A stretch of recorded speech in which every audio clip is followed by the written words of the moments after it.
വക്രതുണ്ഡ മഹാകായ കോടിസൂര്യസമപ്രഭാ നിർവിഘ്നം കുരു മേ ദേവ ശുഭകാര്യേഷു. ഭീഷ്മ പർവത്തിൽ ഭഗവത്ഗീതയിൽ അവതരിപ്പിച്ച സവിശേഷമായ ഒരു ജീവിത തത്വചിന്തയുണ്ട്. ആ സവിശേഷമായ ജീവിത തത്വചിന്തയ്ക്ക് സാക്ഷാത്കാരം നൽകത്തക്ക വിധത്തിലാണ് മഹാഭാരതത്തിലെ കഥയും കഥാപാത്രങ്ങളും ജീവിത അനുഭവങ്ങളും ജീവിത സംഭവങ്ങളും ഭഗവാൻ വ്യാസൻ രചിച്ചിരിക്കുന്നത്. അപ്പം അതുകൊണ്ട് ഒരു സംഭവവും ഗീതാ തത്വചിന്തയിൽ നിന്ന് മാറ്റി നിർത്തി കാണാൻ സാധ്യമല്ല. അതുകൊണ്ട് ചരിത്രവും ചരിത്ര സംഭവങ്ങളും ചരിത്രത്തിലെ അനിവാര്യമായ പതിവുകളും ലൗകിക ജീവിതത്തിലെ അനുഭവങ്ങളും നാം ഭഗവത്ഗീതയിൽ ചെന്ന് ഭഗവത്ഗീതയെ അടിസ്ഥാനമാക്കി രചിച്ചിട്ടുള്ള മഹാഭാരതത്തിൽ ചെന്ന് അന്വേഷിക്കുന്നത് ഒരു സാധാരണ അന്വേഷണം മാത്രമാണ്. ഭഗവത്ഗീതയുടെ ലക്ഷ്യം അന്വേഷിക്കുന്നതിന് ഭഗവത്ഗീതയുടെ പ്രത്യേകമായ അന്തരീക്ഷമുണ്ട്.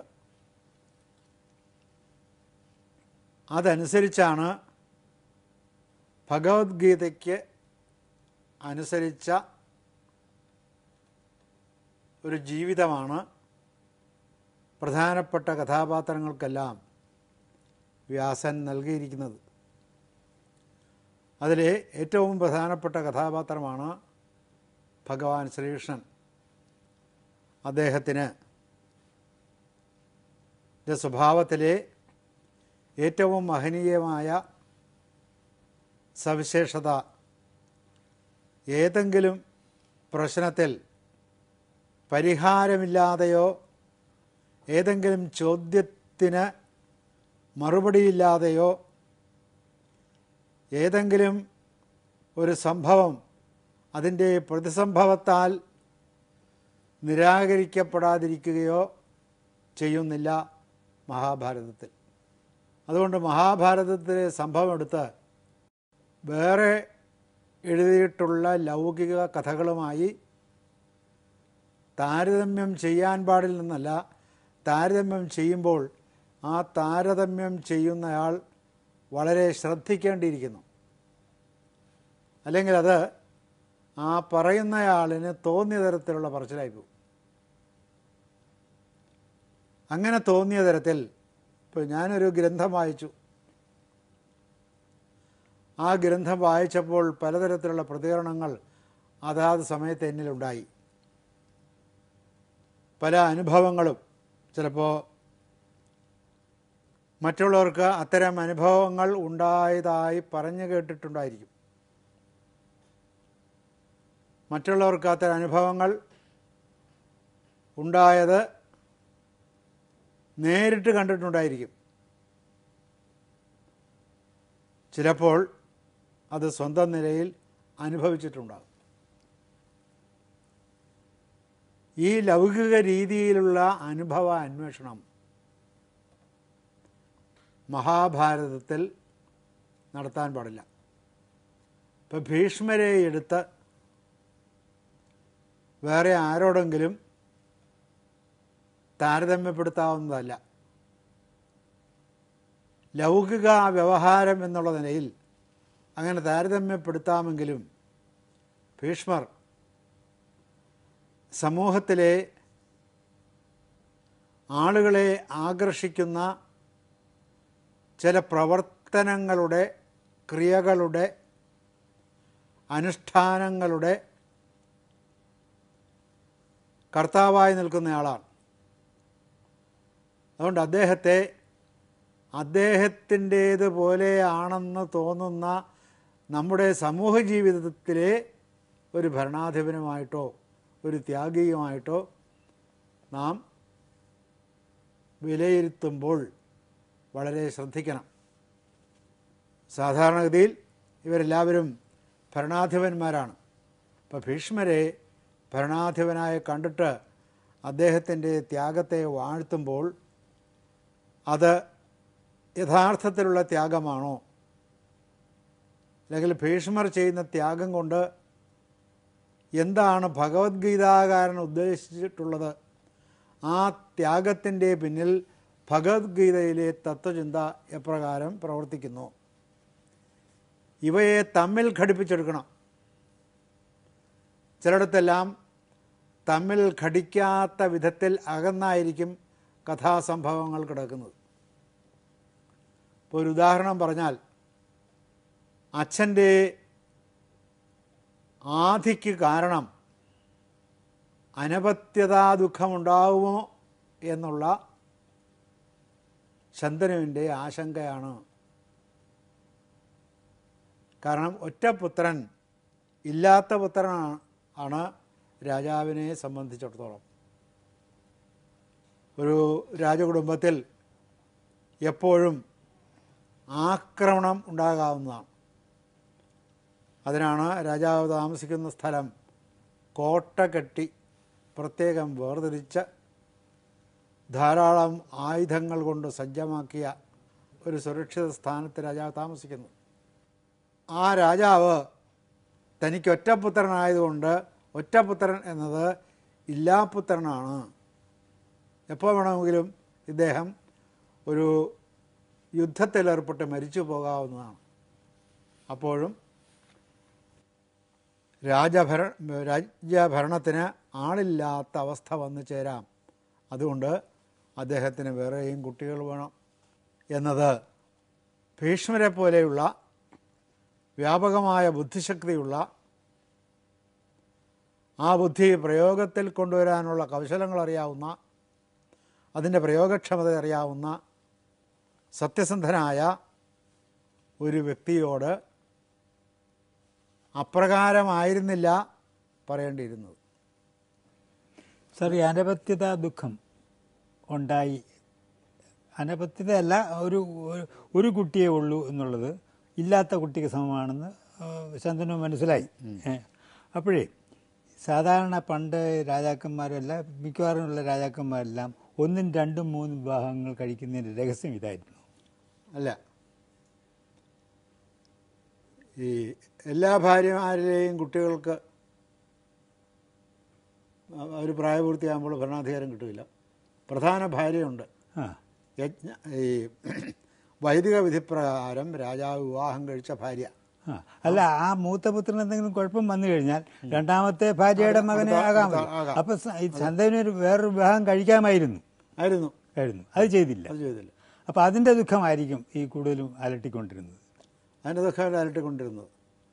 പൊടുന്നനവേ അസാധാരണമായ സൗന്ദര്യമുള്ള സത്യവതിയെ കണ്ടപ്പോൾ അവരെ തൻ്റെ ഭാര്യയായി, പത്നിയായി കിട്ടണമെന്ന് അദ്ദേഹം ആഗ്രഹിച്ചതാണ് അതിന് കാരണം. അതെ, അതാണ് കാരണം. അല്ലാണ്ട് ഇതല്ല കാരണം. അതാണ്. അപ്പോൾ അവിടെ വെറുതെ ഒരു കാരണം ഉണ്ടാക്കി പറഞ്ഞ് ഭീഷ്മരെ വഞ്ചിക്കുകയായിരുന്നു. അതാണ്. അപ്പോൾ ഭീഷ്മരെ പോലെയുള്ള ഒരാൾ, അന്ന് അദ്ദേഹത്തിന് 32 വയസ്സ്, 26-നും 32 വയസ്സിനും ഇടയ്ക്ക് പ്രായമാണ് ആളുകൾ കണക്കാക്കി വച്ചിരിക്കുന്നത്. അപ്പോൾ അത്രയും പ്രായമുള്ള, ഇപ്പോൾ 32 വയസ്സ്, രാമൻ വിവാഹം കഴിക്കുന്നത് 16-ാമത്തെ വയസ്സിലാണ്. അതെ. അങ്ങനെയാണെങ്കിൽ ഈ 32 വയസ്സ് വരെ ഇദ്ദേഹം വിവാഹം കഴിക്കാതെ നിന്നത് എന്താണ് എന്ന് ചോദിക്കത്തക്ക വിധത്തിലുള്ള എന്തോ ഒരു പാകപ്പിഴ കൊട്ടാരത്തിൻ്റെ അന്തരീക്ഷത്തിൽ പറ്റിക്കിടപ്പുണ്ടായിരുന്നു എന്നാണ്. അത് വ്യാസൻ വർണ്ണനിലും പറയുന്നില്ല, ശന്തനു പറയുന്നില്ല, മന്ത്രിമാർ പറയുന്നില്ല, ഭീഷ്മർ പറയുന്നില്ല. ഒന്നും ഊഹിച്ചെടുക്കാനും നമുക്ക് പറ്റുന്നില്ല. അങ്ങനെ ഊഹിക്കത്തക്ക വിധത്തിലുള്ള സൂചനകൾ നൽകുന്നില്ല. അത് വേണമെങ്കിൽ പറയാവുന്നത് അദ്ദേഹം ഷണ്ടനായിരുന്നു എന്ന് പറയാം, ദ്രോണർ. അതുകൊണ്ട് വിവാഹം കഴിക്കേണ്ടെന്ന് തീരുമാനിച്ചു. നല്ല തീരുമാനം. ദ്രോണരല്ല, അല്ല, ഭീഷ്മർ. അതാണ് നമുക്ക് പറയാവുന്നത്. അത് ചിലരൊക്കെ പറഞ്ഞിട്ടുണ്ട് താനും. അപ്പോൾ ഈ ഷണ്ഡത എന്നുള്ളത് അവരുടെ കുടുംബത്തെ ബാധിച്ചിട്ടുള്ള മറ്റൊരു പ്രശ്നമാണ്. പാണ്ഡുവിൻ്റെ മേലും അത് ആരോപിക്കാം. പക്ഷെ പിന്നെ മാദ്രിയുമായി അദ്ദേഹത്തിന് സംഗമമുണ്ടായി എന്ന് പറഞ്ഞത് നുണയാണെന്ന് വരും. അത് വ്യാസൻ വർണ്ണിച്ചിട്ടുള്ളതല്ല എന്ന് ആരും പറയുന്നുമില്ല. അങ്ങനെയാണെങ്കിൽ ഈ പണ്ഡിതന്മാരാരെങ്കിലും ആയിരിക്കുമോ ഗർഭത്തിന് ഉത്തരവാദി, അല്ലെങ്കിൽ പാണ്ഡുവിൻ്റെ മരണത്തിന് ഉത്തരവാദി എന്ന് അന്വേഷിക്കേണ്ടതാണ്. അതെ. അത് ഒരു നുണ പറഞ്ഞത് ആ വംശത്തിൻ്റെ ജീവചരിത്രത്തിലെ, വംശത്തിൻ്റെ ചരിത്രമാണ്, ഒരു വ്യക്തിയുടെ അല്ല, ആ വംശത്തിൻ്റെ ജീവചരിത്രത്തിലെ ആ വംശത്തെ വഴിതെറ്റിച്ച് ദിശാവ്യതിയാനമുണ്ടാക്കി കഥയെ വേറൊരു വഴിക്ക് ഒഴുക്കിവിടാൻ പാകത്തിൽ ശക്തമായി പെരുകി വന്ന ഒരു മലവെള്ളപ്പാച്ചിലാണത്. അപ്പോൾ ഇത് പറയാമായിരുന്നില്ല. ഇത്തരം അനേകം സംഭവങ്ങൾ എല്ലാ വ്യക്തികളുടെയും കുടുംബങ്ങളിൽ ഉണ്ടാവാം. അങ്ങനെ എല്ലാ വ്യക്തികളുടെയും കുടുംബങ്ങളിൽ ഉണ്ടാകാവുന്ന ഒരനുഭവത്തെ എടുത്ത് ഒരു രാജകുമാരൻ്റെ ജീവിതത്തിലെ ഏറ്റവും വലിയ സംഭവമാക്കി ഇദ്ദേഹം പ്രതിഷ്ഠിച്ചു. അങ്ങനെ ആയിരിക്കില്ല വേറൊരു കഥാപാത്രത്തെ സൃഷ്ടിക്കുന്നത്, വേറൊരു കഥാകാരൻ. ഈ അത് കഴിഞ്ഞ് ഭഗവത്ഗീത ഉപദേശത്തിൽ അർജുനൻ പറയും, കുലസ്ത്രീകൾ ദുഷിച്ചു പോകും.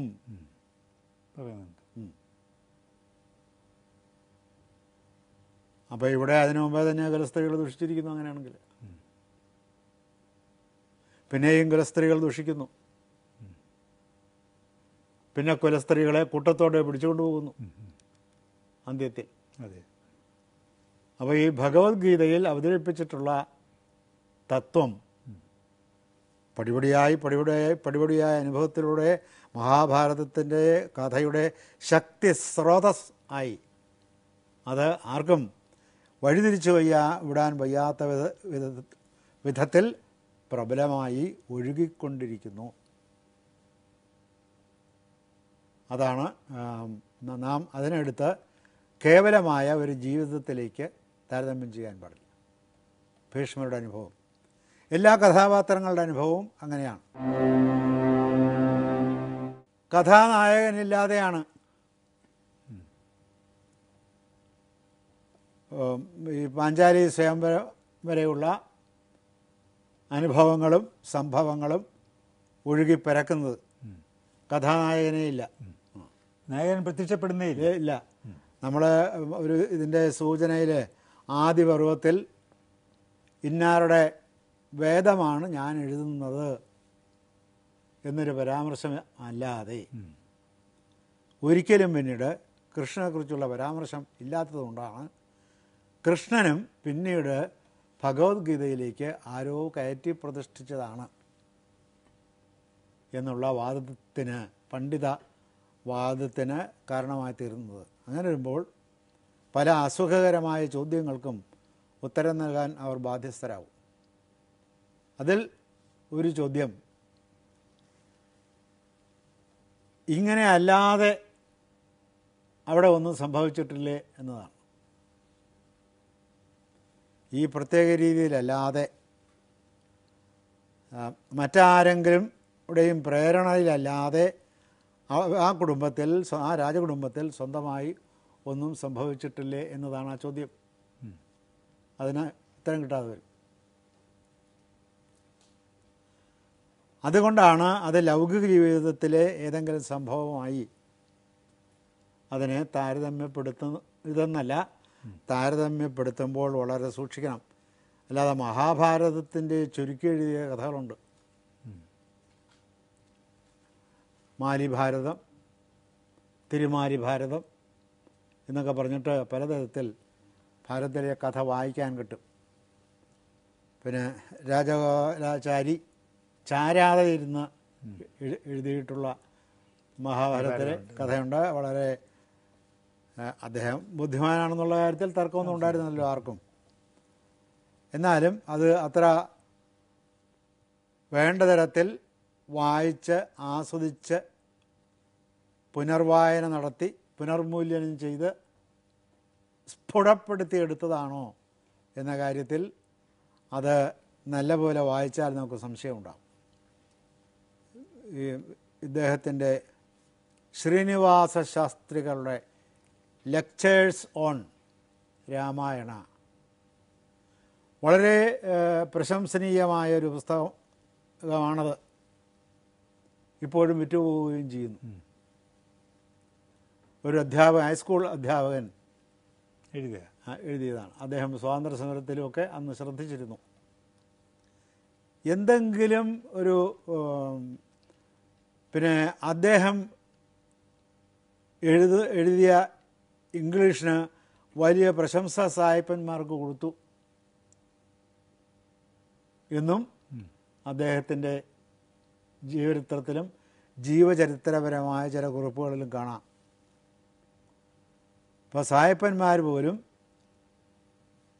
അനുകരിക്കാൻ കൊതിച്ച തരത്തിലുള്ള ഒരെഴുത്തായിരുന്നു അദ്ദേഹം എഴുതിയത് എന്ന് തമിഴ്നാട്ടുകാർ മാത്രമല്ല, ഈ ഭാരതത്തിലെ ആ സ്വാതന്ത്ര്യ സമരം കൊടുമ്പിരിക്കൊണ്ടിരുന്ന കാലത്ത് അതിൽ പ്രവർത്തിച്ച് വിഖ്യാതി നേടിയ എല്ലാവരും എടുത്തു പറഞ്ഞിട്ടുള്ളൊരു സംഗതിയാണ്.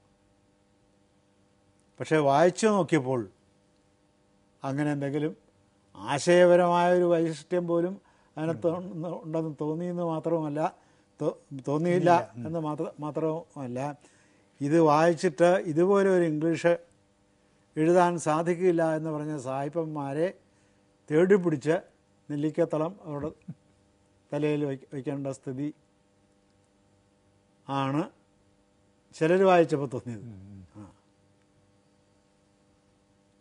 അപ്പോൾ ഇവരെല്ലാവരും ഈ പറഞ്ഞു വച്ചിരിക്കുന്നത് മഹാഭാരതവും തമ്മിൽ പൊരുത്തപ്പെടാതെ വരുന്നത് ഇവരുടെ ഈ പറഞ്ഞു വയ്ക്കലിൽ. ഇപ്പം തകഴിയുടെ ചെമ്മീൻ ഒരു പ്രേമകഥയാണ്. അതിനകത്തൊരു വഞ്ചിക്കാരനുണ്ട്, വഞ്ചിക്കാരൻ്റെ മകളുണ്ട്. ആ രണ്ട് പെൺമക്കൾ പിന്നെ അവളെ ഒരു ദിവസം വഞ്ചിയിലെ നിലവിലെ വഞ്ചി തുഴയുന്ന കണ്ടിട്ട് വീട്ടിൽ കൊണ്ടുവന്ന ചെമ്പൻ കുഞ്ഞ്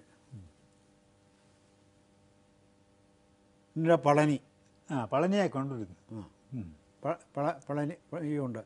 ഇതൊക്കെ നമുക്ക് വായിച്ചപ്പോൾ പളനിയുമായിട്ടുള്ള കറുത്തമ്മയുടെ അല്ലെങ്കിൽ വെളുത്തമ്മയുടെ ജീവിതം എങ്ങനെയായിരുന്നു എന്നതിനെ സംബന്ധിച്ച് അവിടെ കടപ്പുറത്ത് അന്നും ചിലപ്പോൾ ഇന്നും നിലവിൽ ഇരുന്നു കൊണ്ടിരിക്കുന്ന ഒരു വിശ്വാസം, ഇതിനെക്കുറിച്ച് ഒക്കെ നമുക്ക് നിരൂപണപരമായിട്ട് എന്ത് വേണമെങ്കിലും എഴുതി പിടിപ്പിക്കാം. കാരണം കഥാകാരൻ അതൊരു സാധാരണ നോവൽ മാത്രമാണ്. എനിക്ക് പരിചയമുള്ള പുറക്കാട്ട് കടപ്പുറത്ത് എനിക്ക് പരിചയമുള്ള പല സുഹൃത്തുക്കളും പറഞ്ഞു കേട്ടതും നേരിട്ട് അനുഭവിച്ചതുമായ കഥയാണ് ഞാൻ അതിനകത്ത് എഴുതിയിരിക്കുന്നത് എന്ന് തകഴി പറഞ്ഞിട്ടുണ്ട്. അപ്പോൾ തകഴിയെ അങ്ങനെയേ ഉദ്ദേശിച്ചിട്ടുള്ളൂ എന്നതുകൊണ്ട് അദ്ദേഹം പറഞ്ഞത് വിശ്വസിച്ച് നമുക്ക് അതിനെ മറ്റ് കൃതികളുടെ താരതമ്യം ചെയ്ത് പഠിക്കാവുന്നതാണ്. അപ്പോൾ അതും നാലുകെട്ടും തമ്മിൽ നമുക്ക് താരതമ്യം ചെയ്ത് പഠിക്കാവുന്നതാണ്. അതും മാർത്താണ്ഡവർമ്മയും തമ്മിൽ താരതമ്യം ചെയ്യാൻ സാധ്യമല്ല. ഇപ്പോൾ പളനി ആയാലും ശബരിമല ആയാലും തിരുപ്പതി ആയാലും ഒരു നിവൃത്തിയുമില്ലാത്ത സംഗതിയാണ്. ധർമ്മരാജ എന്ന് പറയുമ്പോൾ കാര്യം മാറി, താരതമ്യം ചെയ്യാനേ സാധ്യമില്ല ഇതായിട്ട്. ഓച്ചന്തുമേനോൻ്റെ ശാരദ 1-ാം ഭാഗവും മറ്റേ അദ്ദേഹത്തിൻ്റെ ആദ്യത്തെ നോവലും ഇന്ദുലേഖ, അതുമായിട്ട് താരതമ്യം സാധ്യമല്ല. കാരണം അതിൽ സി.വിക്ക് രാജധർമ്മത്തെ സംബന്ധിക്കുന്ന കഠിനമായ ചില സുനിശ്ചിത വ്യവസ്ഥകളുണ്ട്. അതനുസരിച്ചാണ് ആ നോവൽ പോയിരിക്കുന്നത്. നമുക്കത് ഐവാൻ ഹോയെ അനുകരിച്ചതാണെന്നൊക്കെ പറയാമെങ്കിലും ഐവാൻ ഹോ അദ്ദേഹം വായിച്ചിട്ടുണ്ടാകും. സർ വാൾട്ടർ സ്കോട്ട് എന്നെല്ലാവരും വായിക്കുന്നതാണത്. അങ്ങനെ അത് വായിച്ചിട്ടുണ്ടാകുമെന്നുള്ളതല്ലാതെ സി.വി. രാമൻപിള്ളയും ഈ സ്കോട്ടും തമ്മിൽ ഭാവനയുടെ കാര്യത്തിൽ, രചനയുടെ ലക്ഷ്യത്തിൽ ഒന്നും ഒരു സാമ്യവുമില്ല. അതിൽ അവതരിപ്പിച്ചിരിക്കുന്ന രാഷ്ട്രദർശനമുണ്ട്. ഇപ്പോൾ ഉദാഹരണത്തിന് മാർത്താണ്ഡവർമ്മയെ നമ്മൾ കാണുന്നില്ല. നോവലിൻ്റെ പേര് മാർത്താണ്ഡവർമ്മ എന്നാണ്. രാമരാജ ബഹദൂറിൽ രാമവർമ്മ മഹാരാജാവിനെ വല്ലപ്പോഴുമാണ് നാം കാണുന്നത് കഥയിൽ. അപ്പോൾ മറഞ്ഞു നിൽക്കുന്ന കഥാപാത്രമാണ്. രചനയുടെ അസാധാരണമായ കലയാണ് അതിൽ പ്രകടിപ്പിച്ചിരിക്കുന്നത്.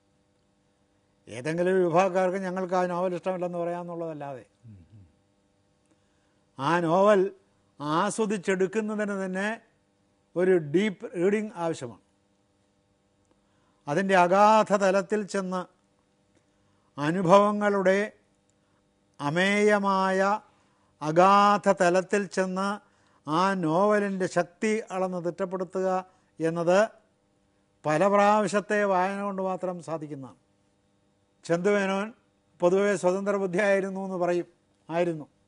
പക്ഷേ സായിപ്പന്മാരോട് ആരാധന ഉള്ള ആളായിരുന്നു ചന്തുമേനോൻ. സി.വി. അങ്ങനെയല്ല. നോവലെടുത്ത് വായിക്കുമ്പോൾ സി.വി. രാമൻപിള്ള ഒരു രാജഭക്തനാണെന്നേ തോന്നുള്ളൂ. അപ്പം അങ്ങനെ രാജഭക്തനായ ഒരാൾ എഴുതിയതാണ് മാർത്താണ്ഡവർമ്മയും ധർമ്മരാജയും രാമരാജ ബഹദൂറും. മാത്രമല്ല അദ്ദേഹത്തിൻ്റെ മറ്റ് കൃതികളുമായി താരതമ്യം ചെയ്താൽ ഈ നോവലുകൾ അദ്ദേഹം എഴുതിയതാണെന്ന് പോലും നമുക്ക് പറയാൻ സാധിക്കാത്ത സ്ഥിതി വരും. ഭാഷയ്ക്ക് തമ്മിൽ യാതൊരു സാമ്യവുമില്ല, ഭാവനയ്ക്ക് തമ്മിൽ ഒരു സാമ്യവുമില്ല, വർണ്ണനയ്ക്ക് തമ്മിൽ ഒരു സാമ്യവുമില്ല. ഇപ്പോൾ ഉദാഹരണത്തിന് കുറുപ്പിൻ്റെ തിരിപ്പ് എവിടെ കിടക്കുന്നു? രാമരാജ ബഹദൂർ ഇവിടെ കിടക്കുന്നു. അപ്പോൾ അസാധാരണമായ ആത്മബലമുള്ള വലിയ മനുഷ്യരെ, മഹേച്ഛന്മാരായ മനുഷ്യരെ അവരെ ഉദ്യമിക്കുന്നത് തന്നെ എന്താണ്? രാജ്യം ഭരിക്കാനാണ് അവരാഗ്രഹിക്കുന്നത്. അല്ലാതെ എനിക്ക് 5 രൂപ പ്രൊമോഷൻ കിട്ടണമെന്നല്ല ആഗ്രഹിക്കുന്നത്. ഭരണകൂടത്തെ മറച്ചിട്ടിട്ട് ഈ രാജ്യം എനിക്ക് ഭരിക്കാൻ എന്താണ് വേണ്ടതെന്ന് ആലോചിക്കുന്ന ആലോചനാ വന്യതയുടെ ഉഗ്രമൂർത്തികളാണ് ഈ കഥാപാത്രങ്ങളെല്ലാം. അപ്പോൾ അതുകൊണ്ട് സി.വിയുടെ പ്രഹസനങ്ങളുമായി ഇതിന് യാതൊരു ബന്ധവുമില്ല. അദ്ദേഹം തന്നെ എഴുതിയിട്ടുള്ള വേറെ നോവലുണ്ട്, ചെറിയ നോവൽ, അതുമായിട്ടും ഇതിന് യാതൊരു ബന്ധവുമില്ല. അപ്പോൾ അതിൽ ചെന്ന് സാധാരണ വ്യവഹാരങ്ങളിൽ കാണാറുള്ള തരത്തിലുള്ള അനുഭവങ്ങൾ തേടരുത്. ആയുധങ്ങൾ അങ്ങാടികളിൽ വിൽക്കപ്പെടുന്നില്ല. കിരീടങ്ങളും ഉടപാടുകളും അങ്ങാടികളിൽ വിൽക്കപ്പെടുന്നില്ല. അത് മനസ്സിന് ശക്തിയുള്ളവൻ കൊന്നും വെന്നും നേടിക്കൊള്ളേണ്ടതാകുന്നു. അപ്പോൾ കൊലയെ ന്യായീകരിക്കുകയാണ്. രാഷ്ട്രധർമ്മത്തിൽ കൊലയെ ന്യായീകരിച്ചുകൊണ്ട് ചിലമ്പനെഴിയത്ത് ചന്ദ്രക്കാരൻ, കാളി ഉടയാൻ ചന്ദ്രക്കാരൻ എഴുതുകയാണ്, പറയുന്നതാണ്. അവിടെ നാം ഇന്ദുലേഖയായിട്ട് ചെന്നാൽ വലിയ കാര്യമുണ്ടോ? സായിപ്പന്മാരുടെ ആരാധകൻ അദ്ദേഹം അവസാന കാലത്ത് ശ്രീരാമപിള്ള അവസാന കാലത്ത് ഉദ്യോഗത്തിലിരിക്കാൻ വയ്യാതെ അവിടെ നിന്ന് പോകുന്നയാളാണ്. എന്താണ്? രാജാവിൻ്റെ വിരോധം കൊണ്ട്. അപ്പോൾ രാജവിരോധിയാണ് എന്ന് പ്രശസ്തി കേട്ടവനാണ്. അങ്ങനെ ഒരു നോവലിസ്റ്റ് നമ്മളുടെ സാഹിത്യത്തിൽ അതിനുശേഷം ഉണ്ടായിട്ടേയില്ല. പക്ഷേ നാം സമീപിക്കുമ്പോൾ നമുക്ക് എന്താ തോന്നുക? അദ്ദേഹം ഒരു രാജഭക്തനാണെന്ന് തോന്നും.